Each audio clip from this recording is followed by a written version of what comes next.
wabarakatuh. Perkenalkan, nama saya Angelita. Saya di sini akan uji korelasi Pearson dan uji regresi linear. Yang pertama saya akan uji korelasi Pearson terlebih dahulu. Kita siapkan dulu SPSS-nya dan catatan. Habis itu kita ke datanya. Nah, ini kan uji korelasi Pearson. Uji korelasi bertujuan untuk mengetahui tingkat keeratan hubungan antar variabel yang dinyatakan dengan koefisien korelasi. Di sini ada jenis hubungan antara variabel X dan Y yang dapat bersifat positif dan negatif. Ini ada dasar pengambilan keputusan, yaitu jika nilai signifikansi kurang dari 0,05 maka berkolerasi. Tapi jika nilai signifikansinya lebih dari 0,05 maka tidak berkorelasi. Oke, kita kembali lagi ke data yang tadi. Nah ini ada dua variabel, yaitu variabel motivasi belajar sebagai X dan variabel prestasi siswa sebagai Y.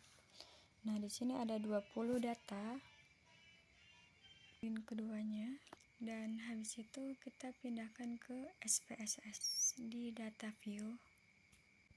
Langsung aja kita salin datanya. Di sini saya bisa nyalinnya satu-satu. Kalian bisa salin. Di sini saya akan salin data satunya lagi.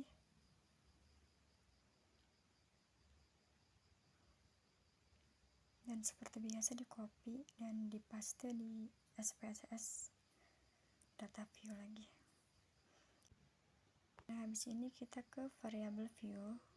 Nah, yang di name itu yang pertama itu kita ubah jadi X, dan yang kedua juga kita ubah jadi Y.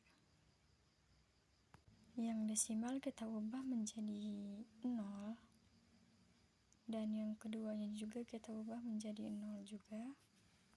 Terus ke label kita isi motivasi belajar di variabel X, dan di variabel Y nya yaitu prestasi siswa.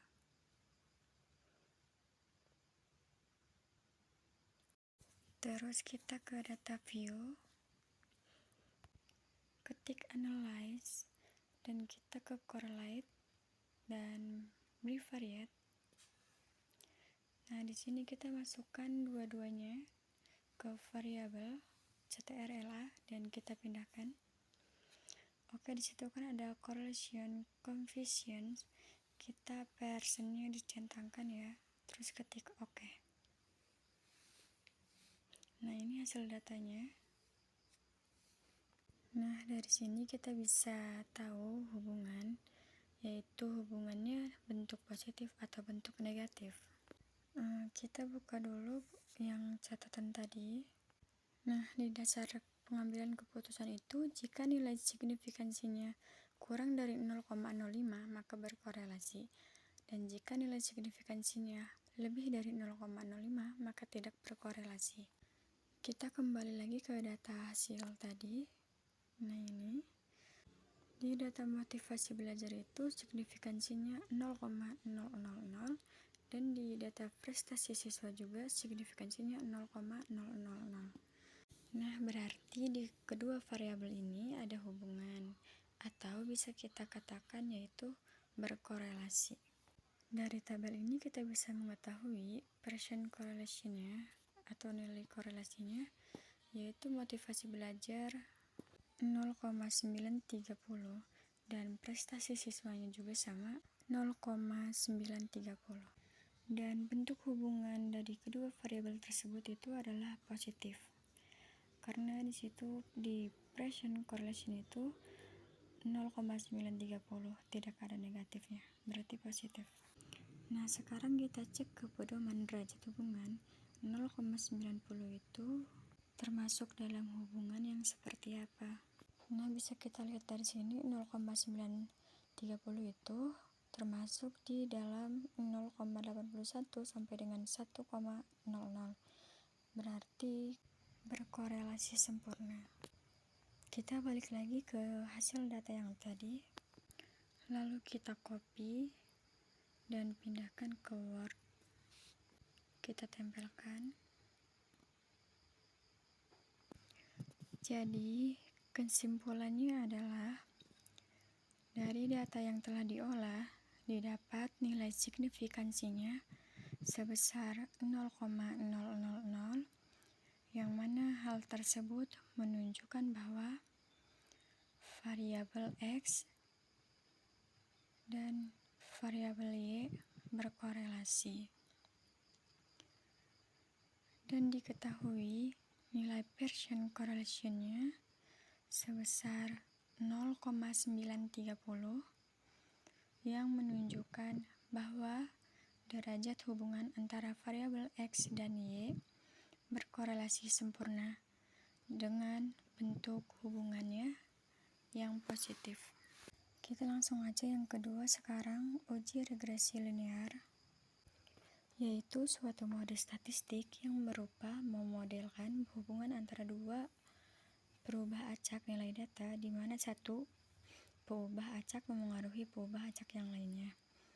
Nah, tujuan dari uji regresi ini untuk menguji pengaruh satu variabel bebas terhadap variabel terikat, atau untuk menguji sejauh mana hubungan sebab akibat antara variabel penyebab dan variabel akibat.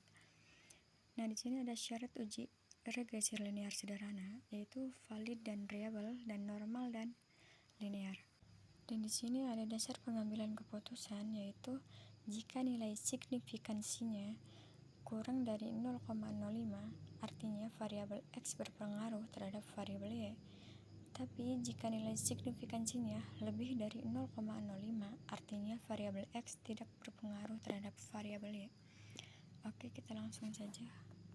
Ini masih pakai menggunakan data yang tadi dan cara-cara yang sama, cuman beda kita di analisnya.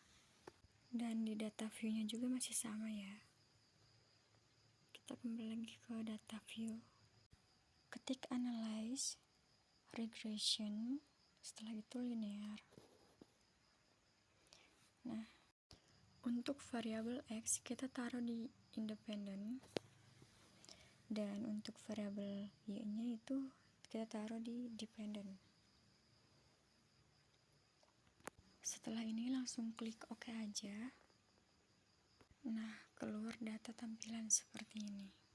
Nah, kita di ANOVA table ini ada F dan signifikansinya, yaitu signifikansinya 0,000, berarti variabel X berpengaruh terhadap variabel Y. Langsung aja kita salin ke Word.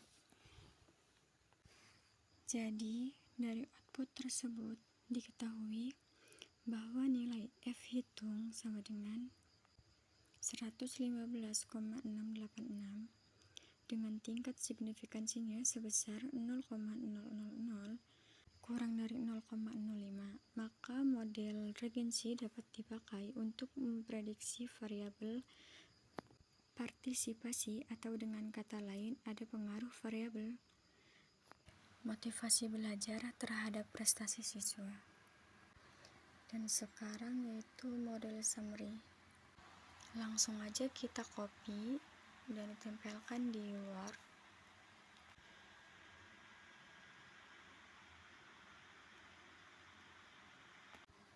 Jadi, kita dapat disimpulkan dari tabel di atas menjelaskan besarnya nilai korelasi atau hubungan R, yaitu sebesar 0,930.